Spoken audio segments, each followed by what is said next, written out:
नमस्कार, मैं हिमांशु और आप देख रहे हैं टारगेट विथ हिमांशु। हम लोग यूपीटीटी और नई शिक्षक भर्ती को ध्यान में रखकर अंग्रेजी पढ़ रहे हैं। 7वीं वीडियो है यह अंग्रेजी पर। इसके पहले हमने 6 वीडियो रिलीज़ किया है। अगर आपने नहीं देखा है तो काइंडली आप उन वीडियोस को देखिए और उसके बाद इस वीडियो को देखिए, 7वीं वीडियो को। ये क्रम से हम लोग पढ़ रहे हैं। हमने पहले आर्टिकल्स पढ़ना शुरू किया और अब ये नाउन की तीसरी वीडियो है आई थिंक। तो आइए आज हम नाउन में एपिस्ट्रॉफी को प्रयोग करते हैं, किस प्रकार से उसमें हम कॉमा और यस लगाते हैं। जैसे पोजेसिव केस यानी कि अधिकार बताने के लिए हम बेसिकली इसका प्रयोग करते हैं। ये एपिस्ट्रॉफी विथ यस का मतलब समझ लीजिए कि ये एक नाउन में कॉमा लगाकर एस लगाया जाता है। ठीक है, जैसे राम, एक वर्ड में लिख रहा हूँ RAM राम, इसमें मैं एपिस्ट्रॉफी यस इस प्रकार से लगाऊंगा। ये पॉजिटिव केस बताता है। अब आप कहेंगे इसका प्रयोग क्यों किया जाता है, तो ये अधिकार बताने के लिए। किस लिए फ्रेंड्स? अधिकार बताने के लिए। जैसे इसका मतलब होगा राम का। जैसे मेरे पास राम की मोबाइल है तो मैं कहूँगा राम, फिर एपिस्ट्रॉफी यस और फिर मोबाइल, यानी राम्स मोबाइल। इसको मैं लिखूँगा राम की किताब, तो RAM राम एपिस्ट्रॉफी यस, इसको बोलते हैं एपिस्ट्रॉफी यस। और फिर बुक, तो राम्स बुक। ओके, तो ये चीज़ जो है नाउन के साथ लगाया जाता है कॉमा लगाकर एस, तो ये बताता है अधिकार। बोला जाता है इसको एपिस्ट्रॉफी या पॉजिटिव केस, इसको हम समझते हैं अधिकार बताने के लिए। ये आपने समझा इसका प्रयोग हम क्यों करते हैं। ठीक है, अब इसका प्रयोग किन किन नाउन्स के साथ करते हैं, किन के साथ नहीं करते हैं, क्योंकि जिनके साथ नहीं करते हैं एग्जामिनर उनके साथ करके आपको कंफ्यूज करेगा, और जिनके साथ करना होगा शायद उनके साथ वो ना करे। तो इस चीज़ को आप समझना है आपको कि कहाँ कहाँ हम एपिस्ट्रॉफी का प्रयोग करेंगे। हिंदी में अगर इसका आप अर्थ जानना चाहें तो समझ लीजिए का की के होता है। ठीक है, जैसे राम का अगर आपको बोलना है हिंदी में तो उसको इंग्लिश में बोलेंगे राम्स एपिस्ट्रॉफियस। ठीक है, तो पहली बात, एपिस्ट्रॉफियस का प्रयोग निर्जीव वस्तुओं के साथ सामान्यतः नहीं करते हैं, जो नॉन लिविंग थिंग्स है। जैसे मैंने कह दिया मेज है, मेज के जो गोड़े जिसको बोलते हैं ना हिंदी में, आई थिंक इंग्लिश में लेग्स बोलते हैं, तो टेबल्स लेग्स आर ब्रोकन। मान लीजिए मैंने कह दिया, या पावे भी शायद बोलते हैं हिंदी में, कि मेज के पावे टूटे हुए हैं, तो ये मैंने टेबल लिख दिया। और मेज के पावे, उन पावों पर मेज का पोजीशन यानी अधिकार दिखाया जा रहा है कि वो मेज के पावे हैं, तो मैंने यहाँ पर टेबल में एपिस्ट्रॉफियस लगा दिया और फिर लिख दिया लेग्स, तो टेबल्स लेग्स मतलब मेज के पावे। तो ये जो मैंने लिखा है, हालांकि इसका अर्थ तो आपने यही समझा, लेकिन ये गलत है। इसलिए क्योंकि एपिस्ट्रॉफियस यानी कॉमा लगाकर एस जो हमने अभी पढ़ा है, इसका प्रयोग सामान्य रूप से हम निर्जीव वस्तुओं के साथ नहीं करते हैं। यहाँ पर उन्होंने लिखा भी है कि निर्जीव वस्तु, चूँकि मेज एक निर्जीव वस्तु है, हालांकि कुछ स्पेशल केस है उस पर हम आगे चर्चा करेंगे, लेकिन सामान्य रूप से हम एपिस्ट्रॉफी का प्रयोग ऐसी कंडीशन में नहीं करते हैं। ओके,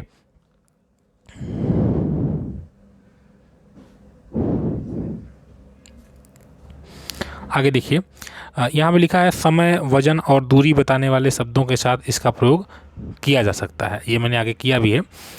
ये आपने समझ लिया एपिस्ट्रॉफी की, इसका मतलब कॉमा लगाकर यस, इसका मतलब होता है अधिकार बताने वाला। हिंदी अर्थ होता है का की के, और इनका प्रयोग समांतर सजीव वस्तुओं के साथ यानी कि लिविंग थिंग्स, जीवित वस्तुओं के साथ किया जाता है।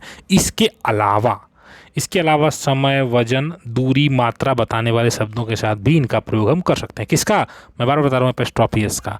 इसका प्रयोग किस लिए किया जाता है? अधिकार बताने के लिए। अर्थ क्या होता है? का की के। ठीक है, जैसे राम की, श्याम की, मेरे बहन की किताब, माई सिस्टर्स बुक। तो सिस्टर्स में सिस्टर एक सजीव वस्तु है, तो सिस्टर लिखने के बाद मैं कॉमा लगाकर इस लिख दूंगा, तो बहन की हो जाएगा, यानी उस किताब पर मेरे बहन का अधिकार है। यानी नाउन का अधिकार बताने के लिए हम इसका प्रयोग करते हैं। ठीक है, तो समय, वजन, दूरी बताने वाले शब्दों के साथ भी इनका प्रयोग कर सकते हैं। जैसे यहाँ पर मैंने लिखा है द टेबल्स लेग्स, ये पहला जो पार्ट है ये गलत है। इसलिए गलत है क्योंकि मैंने निर्जीव वस्तु में एस या कॉमा एस यानी एपिस्ट्रॉफी इसको पढ़ते हैं ये लगा दिया, तो ये गलत हो जाएगा। देखिए लड़के का हाथ, तो बॉयज हैंड है, यहाँ बॉय में मैंने एपिस्ट्रॉफी एस, ये बिल्कुल सही है। ठीक है, 2 किलोमीटर जर्नी, 2 किलोमीटर की यात्रा, यहाँ पर एपिस्ट्रॉफी एस है, तो ये वजन या दूरी बताने वाला शब्द है। फिलहाल ये तो दूरी बताने वाला शब्द है, तो यहाँ पर चल जाएगा। अभी मैंने आपको बताया समय, वजन, दूरी बताने वाले इत्यादि शब्दों के साथ ये चल जाता है, यानी कि एपिस्ट्रॉफी का प्रयोग सही है। यहाँ भी सही है। रात की यात्रा, पृथ्वी की सरफेस, अर्थ सरफेस। अगर कोई ये इस प्रकार का ऑब्जेक्ट जिससे इस प्रकार का सेंस निकले जिसे हम कहते हैं पर्सोनिफाइड, मतलब सजीव जैसी, अगर कोई निर्जीव वस्तु सजीव जैसा व्यवहार करे तो भी हम उसके लिए एपिस्ट्रॉफी एस का प्रयोग करेंगे।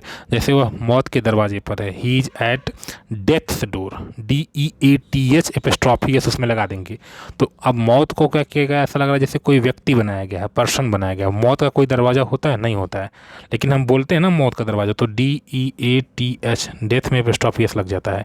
यद्यपि डेथ निर्जीव चीज़ है, लेकिन यहाँ पर इसको पर्सोनिफाइड हम कर रहे हैं, इसलिए एपिस्ट्रॉफी एस लगा रहे हैं। यानी अगर कोई निर्जीव वस्तु सजीव जैसा व्यवहार करे या उसको हम सजीव माने, बनाएं, तो फिर हम उसके साथ एपिस्ट्रॉफी एस का प्रयोग कर सकते हैं। यहाँ पे देखिए गाय की सींग है, तो यहाँ पर काऊ में एपिस्ट्रॉफी एस का प्रयोग हुआ है। ठीक है ना, अभी आई थिंक ये आपको समझ में आ गया। अगर कोई डाउट हो तो आप जरूर पूछिएगा। कभी कभी हमको प्लूरल, मान लीजिए जैसे मैंने अभी कहा एक काउस हॉर्न, यहाँ पर कई गाय रहती, तो अगर प्लूरल नाउन है उनका हमको अधिकार बताना है एपिस्ट्रॉफी, तो उनमें तो पहले से ही एस लगा रहता है। जैसे हार्सेस लिखा हुआ है, गर्ल्स लिखा हुआ है, बॉयज लिखा हुआ है, तो इसमें हम सिर्फ कॉमा लगाकर ही काम कर देते हैं। यानी कि एपिस्ट्रॉफी अगर हमको प्लूरल में लगाना है तो सिर्फ कॉमा से काम कर देंगे। जैसे यहाँ लिखा हुआ लड़कों का हॉस्टल, तो BOYS बॉयज, ये लड़कों प्लूरल है, और इसमें हम ऐसे फिर कॉमा लगा के ऐसे नहीं लिखेंगे फ्रेंड, ये डबल बार नहीं लिखेंगे, सिर्फ हम इतना ही लिखेंगे BOYS बॉयज, ये तो पहले से का प्लूरल, और कॉमा लगा देंगे हॉस्टल। यानी कि अगर नाउन प्लूरल होता है, उसमें पहले से ही SEIS लगा हुआ है, तो उसका पोजीशन यानी अधिकार बताने के लिए हम उसमें सिर्फ कामा लगाकर ही अधिकार बता देते हैं। ठीक है, चलिए अगले रूल पर आते हैं। अगला रूल कहता है कि एक ही वाक्य में डबल एपिस्ट्रॉफी का प्रयोग नहीं करना चाहिए। दो बार एपिस्ट्रॉफी ऐसी कई जगह पर लगा देना उचित नहीं है। दोनों का मतलब क्या होगा, जैसे अब इसका देखिए मतलब आप क्या निकाल रहे हैं, तो माई हस्बैंड, मेरे पति के, एपिस्ट्रॉफी इसका मतलब हुआ के, उनके सेक्रेटरी, ठीक है, और उन सेक्रेटरी के, फिर एक कामा लगाया एपिस्ट्रॉफी एस, मेरे पति के सेक्रेटरी के पिताजी एक्सपायर कर गए हैं। तो यहाँ पर दो बार उन्होंने एक ही वाक्य में एपिस्ट्रॉफी लगा दिया है। तो अब आप कहेंगे सर आपने रूल के अकॉर्डिंग तो ये संभव नहीं है कि हम एक ही जगह डबल एपिस्ट्रॉफी लगाएं, ये गलत हो जाएगा। तो हम क्या करें फिर, तो देखिए एक इंग्लिश में वर्ड होता है ऑफ, ऑफ मतलब भी का होता है, ठीक है। तो डबल एपिस्ट्रॉफी अगर आती है तो एक एपिस्ट्रॉफी को हटाकर उसी जगह पर हम ऑफ का प्रयोग करेंगे। तो फिलहाल आपको इस तरह से तो करना नहीं होगा, आपको बस ये फाइंड आउट करना होगा मिस्टेक। तो आप मिस्टेक आराम से खोज लेंगे कि देखिए यहाँ पर गलती है क्योंकि डबल एपिस्ट्रॉफी लगा दिए हैं। वैसे इसको आप करेक्ट करेंगे अगर, तो क्या हो जाएगा, द माई हस्बैंड से सेक्रेटरी फादर, तो द फादर, यहाँ पर ये यू एपिस्ट्रॉफी है इसको मैं हटा रहा हूँ, द फादर ऑफ, ये फादर उठकर आ जाएगा, फादर आप लग जाएगा, फिर माई हस्बैंड सेक्रेटरी, यानी कि एपिस्ट्रॉफी एस को हटाकर मैं ऑफ लेकर आऊँगा आगे और फादर को आगे लेकर आ जाऊँगा। तो इस तरह से हो जाएगा। ऑफ का मतलब भी क्या होता है, जैसे अगर आप का की के अधिकार बता सकते हैं तो ऑफ से भी कर सकते हैं, ठीक है। तो ऑफ भी वही चीज़ है, लेकिन ऑफ और एपिस्ट्रॉफी एस दोनों चीज़ों को आपको समझ के चलना है कि एपिस्ट्रॉफी डायरेक्ट नाउन में लगता है और ऑफ एक प्रीपोजिशन है जो दो नाउन के बीच में यूज़ किया जाता है, ठीक। चलिए अब आगे लगाते हैं। एपिस्ट्रॉफी अंतिम शब्द पर लगेगा अगर कंपाउंड नाउन कुछ इस प्रकार से हो, जैसे यहाँ पे नाउन दिया हुआ है, ये इस प्रकार का नाउन अगर है, जैसे ये देखिए दो तीन शब्द इसमें लगे हुए हैं, डॉटर इन लॉ, तो एपिस्ट्रॉफी इसका बनाना है तो यहाँ पर लास्ट में लगाएंगे। गवर्नर जनरल, तो इसमें अगर हमको एपिस्ट्रॉफी लगाना है तो लास्ट में लगाएंगे। यानी इस प्रकार के नाउन में हम लास्ट वाले वर्ड में एपिस्ट्रॉफी एस लगाते हैं, ठीक है ना, इसको याद रखिएगा। अब एग्जामिनर क्या करेगा, माई डाटर में एपिस्ट्रॉफी एस ला के दे देगा, तो अब डाटर में एपिस्ट्रॉफी एस लगा देगा, आप नहीं पढ़े रहेंगे तो कंफ्यूज जाएंगे। अब प्लूरल बनाएंगे तो डाटर में एस लगाएंगे, प्लूरल नहीं बना रहा हूँ मैं यहाँ पर एपिस्ट्रॉफी बना रहा हूँ, थोड़ा ध्यान दीजिएगा। एपिस्ट्रॉफी का मतलब मैं बार बार बता रहा हूँ आपको, अधिकार बताने वाला होता है। चलिए आगे आते हैं छठवें नियम पर। ये उस दिन का रूल्स जो नाउन्स का मैं पढ़ रहा था, ये एपिस्ट्रॉफी एस इतना ही आपको पढ़ना है, ठीक है। और अभी एग्जाम्पल्स आपको करने होंगे आगे।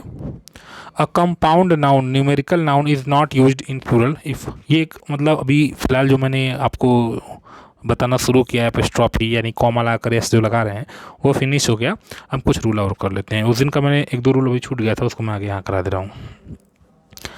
अगर नाउन, यहाँ पर मैंने कंपाउंड नाउन लिखा है, मैं इसी चीज़ को भी समझाऊंगा। न्यूमेरिकल प्लस नाउन, अगर नाउन है और उसके साथ कोई न्यूमेरिकल है मतलब गिनती सूचक शब्द है, जैसे यहाँ पर 10, यहाँ पर 5, अगर नाउन के ठीक पूर्व कोई गिनती सूचक शब्द है तो ये प्लूरल में नहीं यूज किया जाएगा, यानी इसका बहुवचन नहीं बनाया जाएगा, क्योंकि if a noun does the work of an adjective, क्योंकि नाउन जो ये पूरा का पूरा है ये एक एडजेक्टिव बन जाता है। और हमने आपको बताया कि कभी एडजेक्टिव में यस या यस नहीं लगा। अब आपको कैसा एडजेक्टिव होता क्या है, तो भाई एडजेक्टिव क्या होता है, वो नाउन या प्रोनाउन के ठीक पहले प्रयोग किए जाने वाले शब्द हैं जो उनकी विशेषता बताते हैं। तो रुपए के यहाँ पर नोट की एक नाउन है, हालांकि नाउन तो ये भी हैं, ये भी नाउन, ऐसा नहीं कि ये रूपी नाउन नहीं है, लेकिन ये क्या हो गया कि इन नोट के बारे में विशेषता बता रहा है कि नोट कैसा है, 10 रुपए का नोट है। तो एक यहाँ पर 10 क्या है, न्यूमेरिकल है, और नाउन यहाँ पर रुपी है। तो ये दोनों जो 10 रुपी हैं ये नोट के बारे में बता रहे हैं, नोट के बारे में क्या कर रहे हैं, बता रहे हैं, एडजेक्टिव का काम कर रहे हैं, क्योंकि जब वो नाउन के बारे में बताएंगे तो एडजेक्टिव का काम करेंगे।